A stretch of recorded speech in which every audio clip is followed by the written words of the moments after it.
American versus Europe. I'm gonna share a few things with you that the American mind of mine was struggling to comprehend, but ultimately expanded my mind and taught me some life lessons that I would have never learned in school.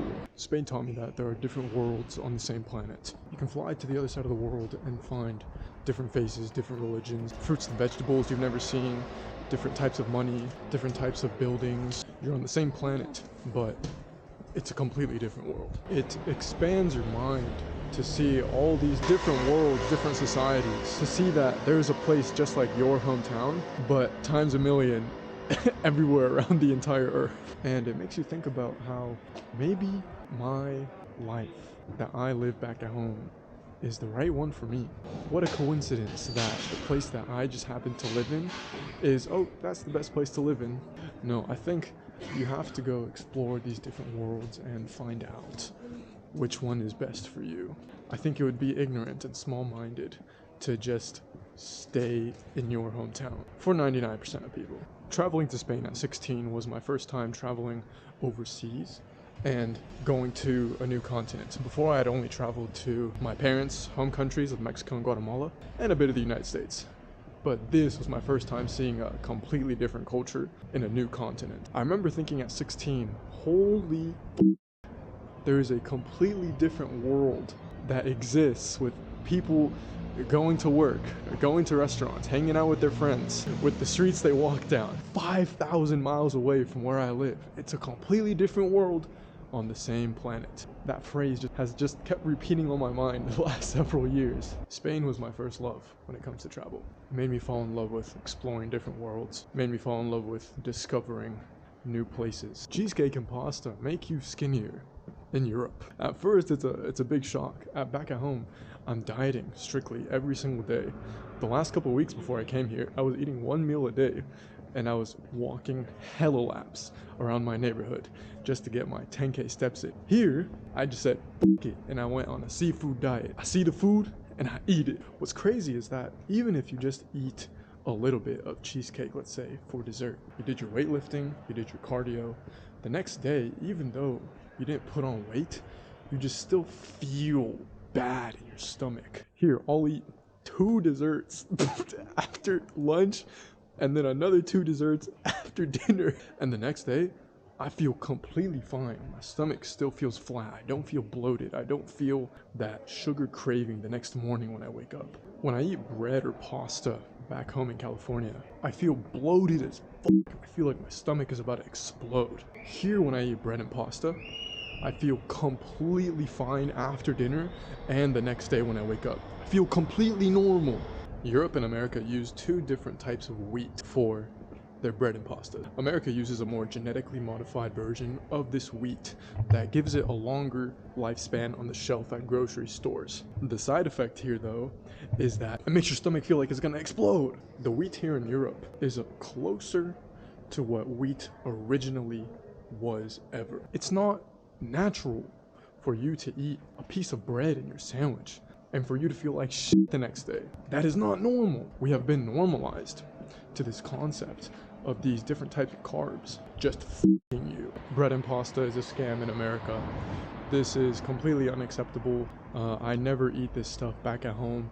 And I actually told my mom, one of the number 1 things I'm looking forward to after not coming to Europe the last 3 years is I said, I'm looking forward to eat a fucking sandwich, bro.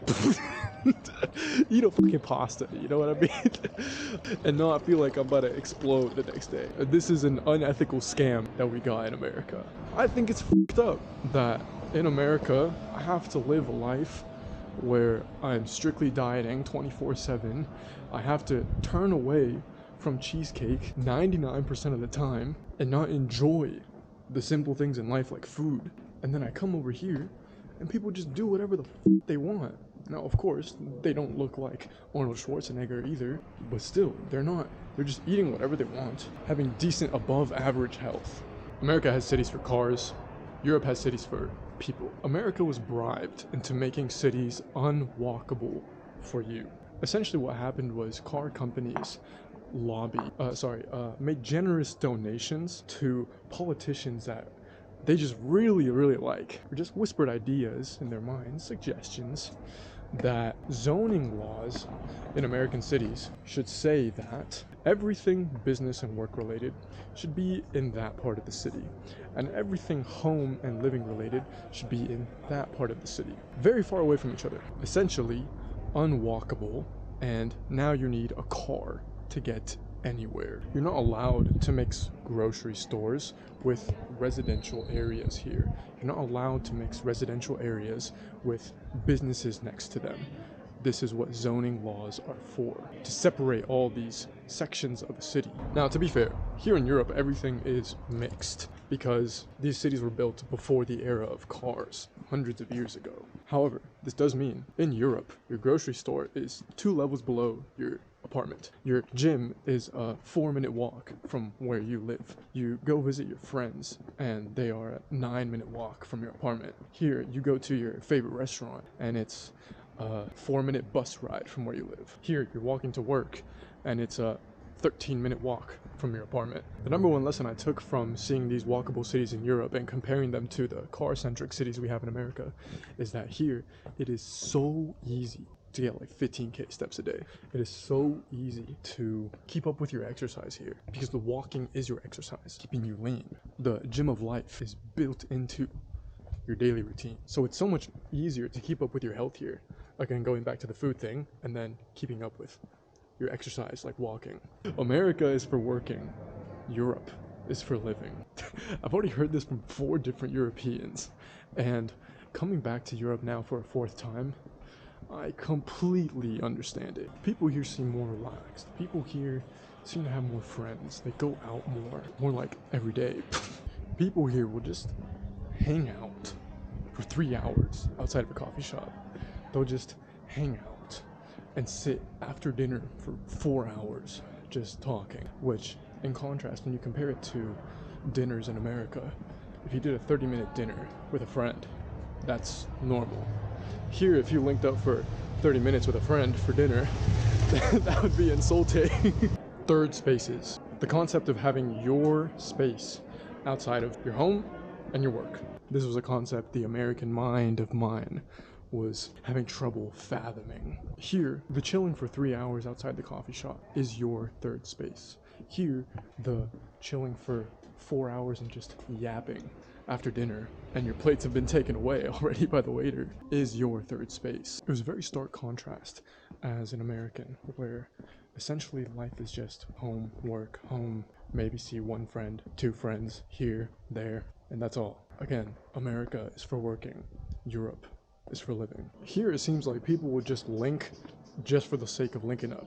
Hey, you want to link up for 3.5 hours to have a coffee? Hey, you want to link up for 5 hours and 15 minutes, just have a drink and stand outside and have a cigarette outside of the bar? As opposed to America, where I feel like in some sense we need to have this novel, unique, new experience that we're chasing. Like, hey, you want to link and go axe throwing or some shit like that? Americans dress like children.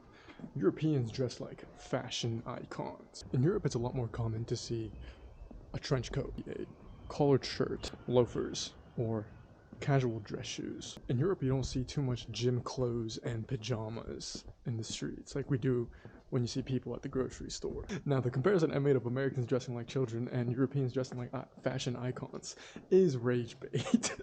But every joke does have an element of truth. The reason I actually started wearing more collared shirts, trench coat, casual dress shoes was because when I went to Amsterdam 3 years ago, one day I was walking the streets and I noticed that I stuck out like Chief Keef at an opera walking the streets of Amsterdam. I was wearing a Nike windbreaker, a Nike athletic backpack, Nike gym shorts, Nike Jordan branded shoes.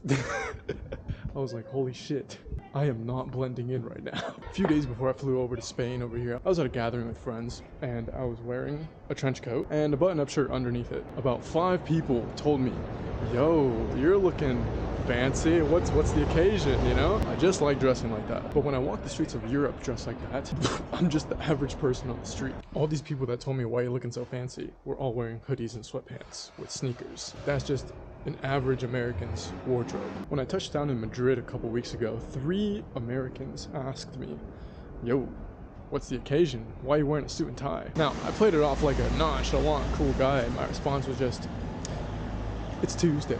But, man, let a guy have his fucking excitement. I was just excited as shit to be back in Europe after 3 years. But at the same time, arriving in Europe with a suit and tie on versus arriving to America with a suit and tie on isn't exactly the same. Again, people here are more dressed for the occasion of just being alive. I wasn't sticking out like a sore thumb with a suit and tie on. Like I was sticking out like a sore thumb when I was dressed in the all Nike gym clothes in Amsterdam. A suit and tie here is more normal than walking around in gym clothes throughout the city in Europe. Alright, I gave you the rage bait comparison. I'll give you the more reasonable comparison. In Europe, people do dress more maturely. In Europe, people do dress up in a more presentable fashion. People do dress in a more classic manner. And in America, people dress more comfortable, more casual, more The main takeaway I learned from Europe and fashion was to just present yourself a bit more maturely, in a more classic manner, in a more presentable, mature fashion. And people take you more seriously. Travel really is the greatest educator. Earth is the greatest classroom. Coming to Europe as an American expanded my mind on this concept of different worlds on the same planet. How the food system in America is an unethical scam. They're scamming you for your health in exchange for more money for them. Has given me an example of how money has bribed us Americans out of having beautiful, walkable cities. And that now we need a car to survive, to do anything or go anywhere. Europe has taught me that America is just capitalism maxing. America is for working. Europe is for living, enjoying the everyday life. And Europe gave me a fashion lesson as well. Taught me dress more maturely, present yourself in a more respectable way, and people treat you differently. I'm traveling in a circle around the entire planet and sharing the life lessons I learned along the way, because Earth is the greatest classroom. Life begins with a question. Stay curious.